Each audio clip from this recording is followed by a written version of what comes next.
In Madagascar, an island which became independent of the African continent 165 million years ago, 90% of the plant species and 83% of the animal species are endemic. That is, they cannot be found in any other part of the world.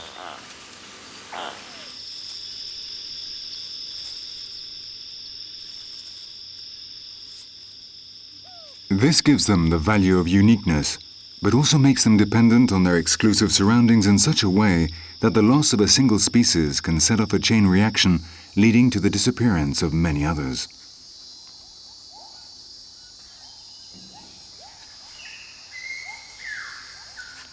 Here, every single living being is vital and irreplaceable, and every form of life, however insignificant it may seem, is unique and unrepeatable.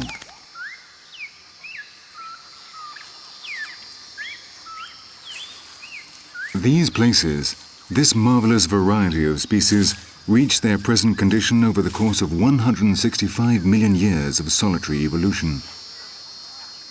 But the 2,000 years that man has been on the island have been enough to cause the disappearance of many of them, and today, with the massive destruction of their habitats, we could wipe out the majority of those remaining in barely a couple of decades.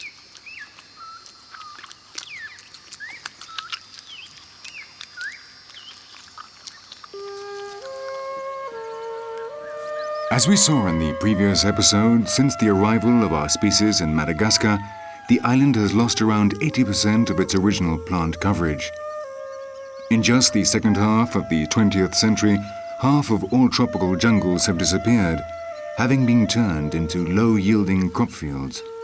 And now, when the international community is realizing the danger of irreversibly losing this unique place, where independent evolution has been developing, we do not know if there will be time to put into practice the measures to save the last Madagascan jungles and all the unique species that inhabit them. And once again, the solution is twofold. First of all, save the most threatened species, and in the medium term, ensure that conservation produces wealth for the extremely poor Madagascan people.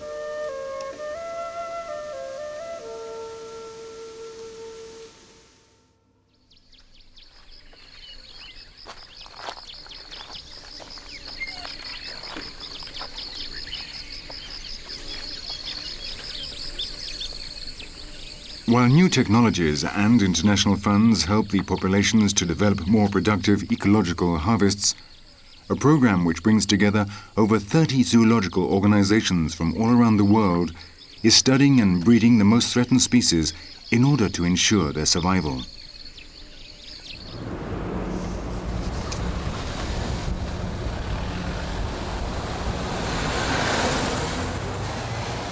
The origin of this central tenet of the new conservation can be found on the other side of the world, in the British island of Jersey. It was here that work began that would revolutionize the traditional concept of zoologists, and this we owe to the enterprising work of the zoologist Gerald Durrell.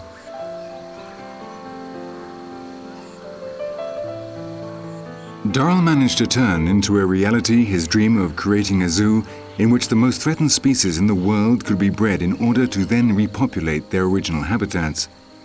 But his work went much further.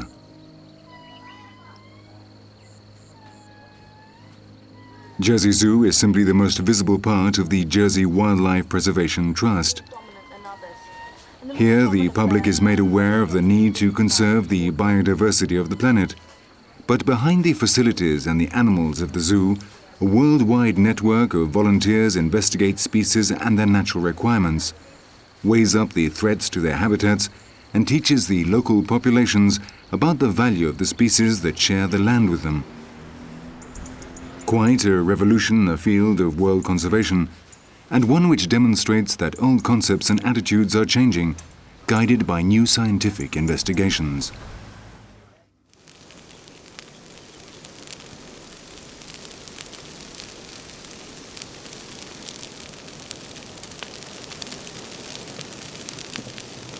Fire along the edges of the Costa Rican jungle. Fire has always been considered the worst enemy of the forest.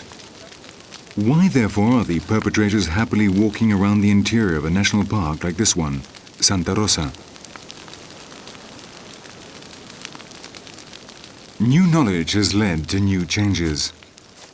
This, a team of volunteers from the National Park Service of Costa Rica, sets light to the pasture and deforested areas with two intentions: to instruct new volunteers in the fight against fire, and to enrich the soil for a slow, gradual regeneration to the original jungle. Because we now know that fire, which can destroy entire jungles, in certain circumstances plays a revitalizing role.